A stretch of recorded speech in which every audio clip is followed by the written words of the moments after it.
My name is Lynn Bennett, and at 32, I thought I knew my family. I was wrong. At our Chicago restaurant, the cheerful clinking of glasses suddenly fell into silence when my father leaned forward, his voice cold. "You don't deserve a dime. You're out." My mother smiled, smug as if she had staged this moment all along. My brother just kept his head down, staring at his plate in silence. I froze, my fork suspended midair. I had spent years pouring my heart into this business, balancing the books, managing staff while they groomed him. And now this. My pulse pounded, but I didn't flinch. I set the fork down, locked eyes with my father, and said, "Don't call me when you need me." The words sliced through the air. I rose, my chair scraping against the floor, and walked out, their stares burning into my back. They thought I would crumble, beg for forgiveness, plead for a seat at the table, but they had no idea what I was about to do next. I wasn't just their daughter anymore. I was done playing their game. Have you ever experienced a betrayal like this? Share your story in the comments. I'll be reading every single one. I couldn't sleep that night. The sting of Dad's words lingered, but something else gnawed at me. How had it come to this? I sat at my desk, staring at my laptop, piecing together the moments I'd ignored for years. The signs were there, glaring, if I'd only paid attention. Months ago, I'd been left out of a company meeting. I'd walked into the restaurant's back office, expecting to join the discussion about expanding our Chicago chain. Instead, I found Mom, Dad, and my brother huddled over spreadsheets. "This isn't for you," Mom said, her tone sharp, waving me off. Owen didn't even look up, just scribbled notes like he owned the place. I'd brushed it off as a one-time thing, but it wasn't. They'd stopped including me in emails about new suppliers, menu changes, anything that mattered. I was the one balancing the books, yet they treated me like an intern. Then there was Mom's favoritism. She'd always called Owen the visionary, praising his half-baked ideas for a rooftop bar or a food truck spin-off. My suggestions, like streamlining inventory to cut costs, got eye rolls or a curt, "We'll think about it." Once at a family barbecue, she handed him the keys to our flagship restaurant, saying, "You're the future of this business." I stood there holding a plate of ribs, feeling invisible. Dad just nodded along like always. The worst was the email. A few weeks before Grandpa Arthur passed, I'd seen a notification on Mom's phone, an email from him, subject line, "For Lynn." I didn't think much of it then. I assumed it was a birthday note or some family photo, but when I asked Mom about it, she snapped, "It's nothing important." Days later, I couldn't find it in my inbox or hers. She deleted it. Why? What was she hiding? That question haunted me now. I opened my laptop, digging through old backups of our family's shared drive. Most of it was junk, recipes, vendor contracts, tax forms, but buried in a folder labeled Archive, I found an email from Arthur sent 2 years ago, before his heart gave out. The subject line was the same, "For Lynn." My hand shook as I clicked it open. It wasn't long, just a few lines, but it hit like a punch. "My girl," he wrote, "there's something for you, something I've kept safe. Check the office safe. You'll know what to do." No details, no explanation, just a hint about a safe I hadn't touched in years. I leaned back, my mind racing. Grandpa Arthur had built this restaurant chain from a single diner, pouring his life into it. He taught me how to knead dough, how to charm a customer, how to spot a bad deal. He always said I had his knack for the business, not Owen. Why would he leave me a message like this, and why had Mom buried it? I didn't have answers, but I knew one thing. That email wasn't an accident. It was a lifeline, and I was going to grab it. The next morning, I drove to my old apartment.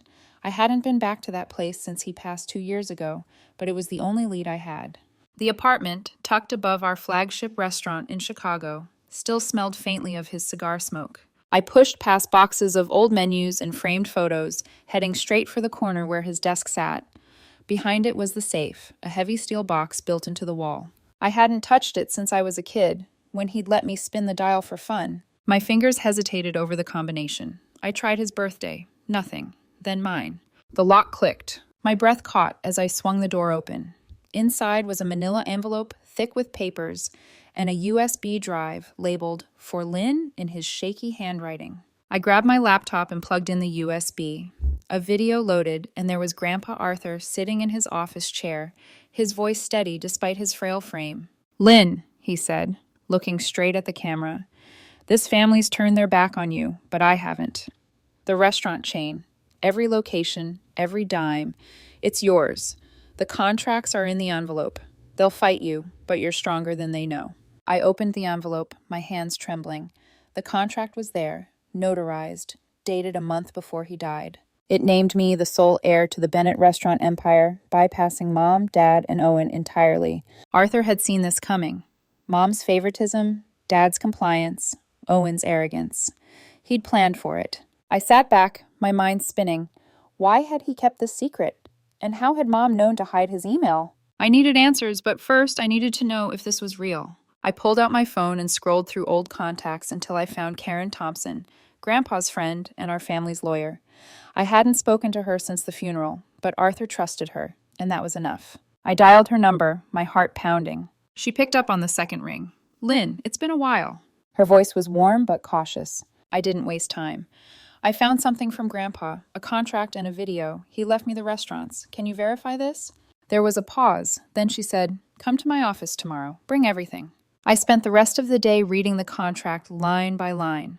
It was airtight, specific, legal, unbreakable. Arthur had listed every restaurant, from the Chicago flagship to the smaller spots in Naperville and Evanston. He had even included a clause about familial interference, as if he knew Mom would try to bury this. I played the video again, his words sinking in. He didn't just give me the business, he gave me a chance to fight back. I wasn't sure what Mom and Dad were hiding, but this contract was my weapon, and I was ready to use it. Karen's office was my next step. I packed the envelope and USB carefully, my resolve hardening. I met Karen the next day. Her confirmation that Arthur's contract was legally binding lit a fire in me, but I wasn't ready to confront my family yet. If they were bold enough to cut me out, they were hiding something bigger. I needed to protect myself and find the truth. First, I secured my own assets.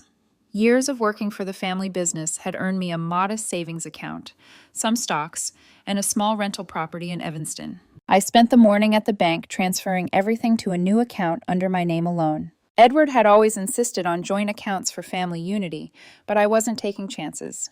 If they could betray me at dinner, they could drain my accounts just as fast. By noon, my finances were locked down, untouchable. Next, I needed evidence. Arthur's video hinted at familial interference, and I suspected Susan and Owen were cooking the books. I called a friend from business school, Rachel, who ran a small auditing firm in Chicago. "I need you to dig into the restaurant's finances," I told her. "Everything, every receipt, every wire transfer, no questions asked." She agreed without hesitation and promised a report within 2 weeks. I wired her a deposit from my new account, feeling a surge of control for the first time in days. While Rachel's team worked, I dug into the company's digital records myself. I still had access to our accounting software, though I suspected Susan would cut me off soon. Late nights at my apartment became routine, sifting through invoices and expense reports. At first, nothing stood out, just the usual costs for produce, payroll, and utilities. But then I noticed discrepancies. A vendor called Midwest Supplies was billing us monthly for thousands, yet I couldn't find their contact info or delivery records. Another red flag. A series of transfers to an LLC named Owen Enterprises. My brother's side project, supposedly a consulting gig, was pulling in 6 figures from our accounts. I cross-checked the invoices against our inventory logs. The numbers didn't add up. Midwest Supplies claimed to deliver crates of produce, but our stock levels hadn't increased. I found emails from Susan approving these payments, often with Owen copied. One email buried in a thread had her saying, "Keep it quiet, Edward doesn't need to know." My stomach churned. They weren't just sidelining me, they were stealing from the business Arthur built. Rachel's report arrived 10 days later, and it was damning. Her team traced Midwest Supplies to a shell company registered in Owen's name. The invoices were fake, a front to siphon money into his accounts. Susan had signed off on every transaction, routing funds through multiple bank accounts to cover their tracks. The report estimated they'd funneled over $200,000 in the past year alone. Owen Enterprises was another scam, a non-existent consulting firm billing our restaurants for services never rendered. Rachel included bank statements, forged invoices, and even a dummy website for the shell company, barely functional, but enough to fool a casual glance. I sat with the report, my anger growing. Susan and Owen weren't just greedy, they were reckless. They thought they could bleed the business dry without anyone noticing. Edward's silence made him complicit too. He'd always let Susan call the shots. I printed the report, tucked it into a folder with Arthur's contract, and made copies. If I was going to fight, I needed every piece of evidence locked and loaded. Karen called that evening, checking in. The contract's solid, she said, but you'll need more to win this. They'll fight dirty. I told her about the audit, keeping details vague. I've got what I need, I said. Can you set up a meeting with the company board? She paused, then agreed to arrange it. I hung up, my resolve steeling. The board meeting was set for Monday. I walked into the company's Chicago office, my folder heavy with Arthur's contract and Rachel's audit report. My palms were sweaty, but my steps were steady.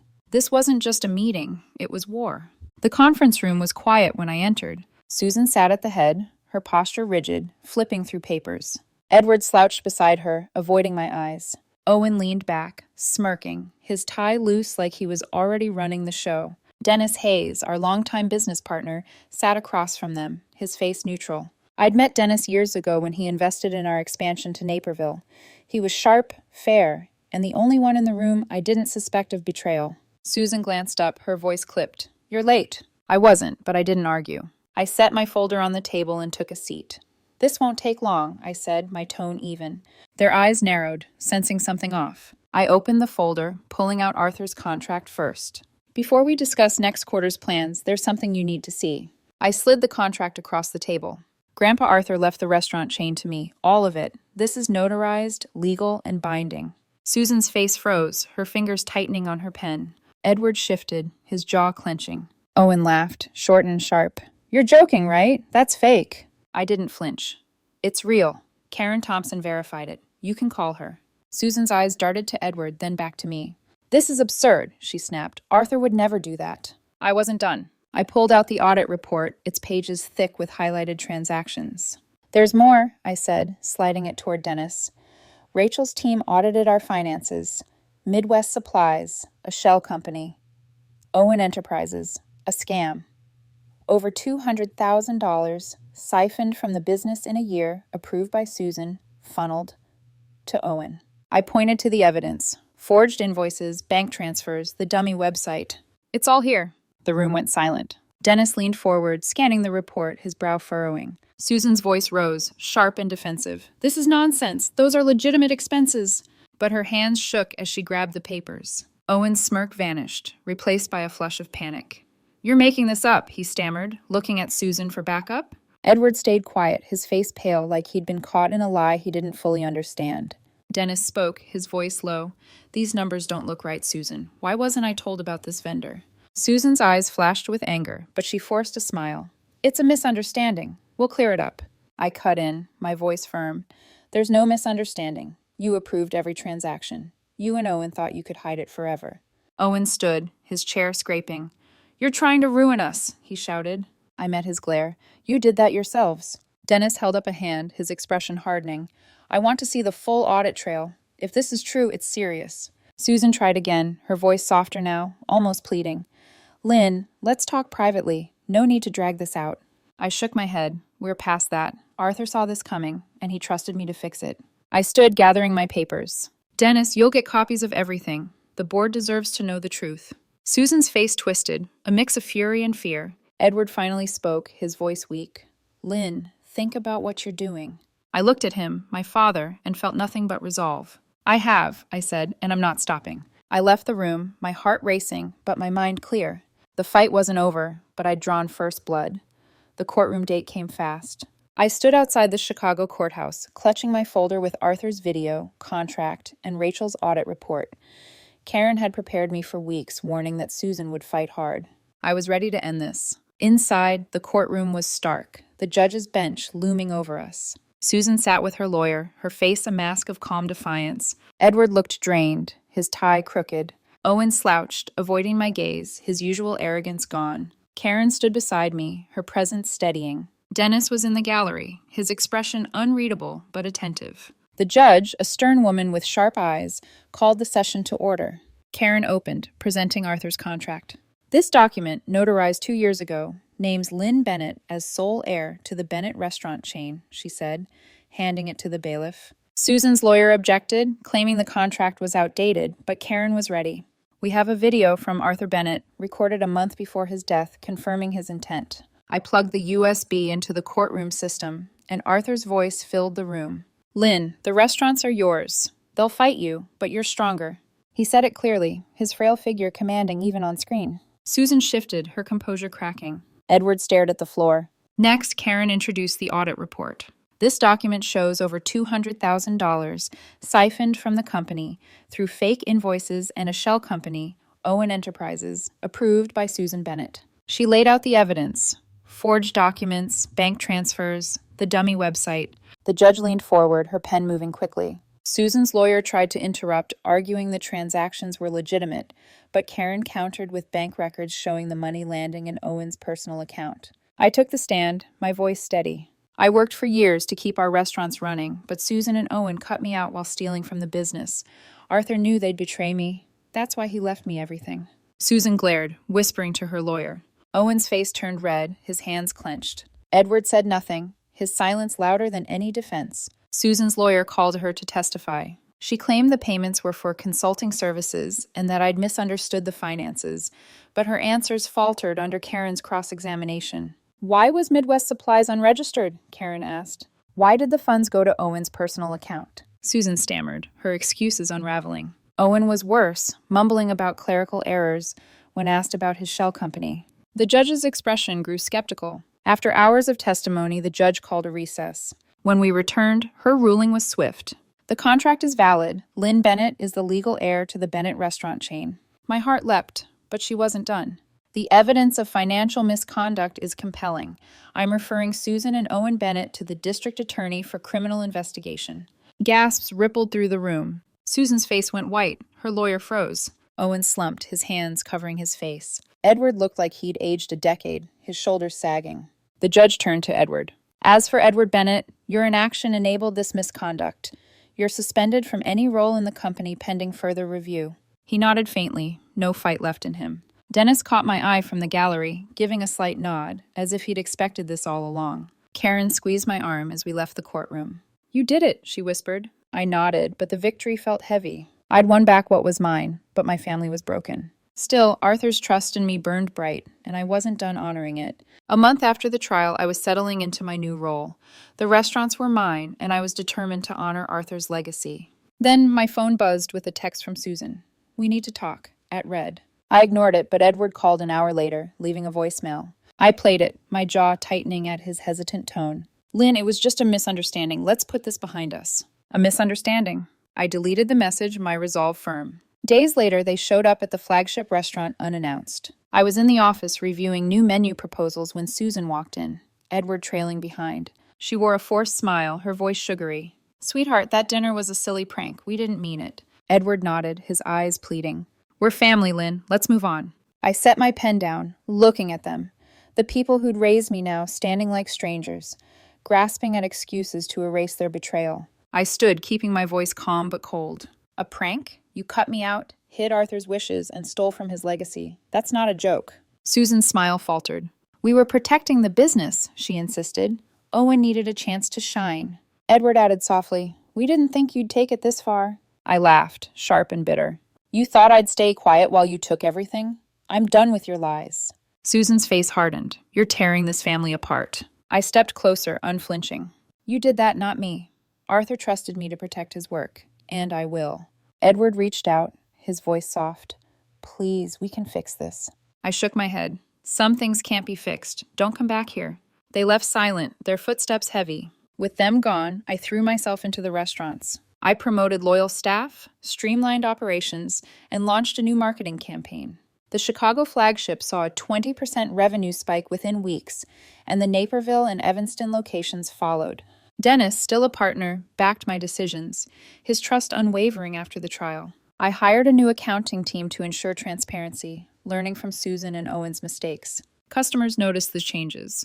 Online reviews praised the fresh menus and better service. For the first time, I felt like the leader Arthur always believed I could be. Owen faced his own reckoning. The district attorney's investigation into his and Susan's actions was moving fast. Karen told me they were facing charges for embezzlement and fraud. Owen's so-called consulting firm was shut down, its assets frozen. Susan was cooperating, likely to lessen her penalties, but her reputation in the industry was ruined. Edward, stripped of his company role, kept calling, leaving messages I didn't answer. I didn't hate them, but I couldn't trust them again. Arthur's video played in my mind, his voice, his faith in me. That was enough. Looking back, I learned something hard but true. Family isn't just blood, it's trust, respect, and truth. When those break, you have to protect yourself, even if it means walking away. I lost the family I thought I had, but I gained something stronger, my own worth. Arthur saw it, and now I did too. Standing up for what's right, no matter the cost, was the legacy he left me. I'd carry it forward, one restaurant at a time.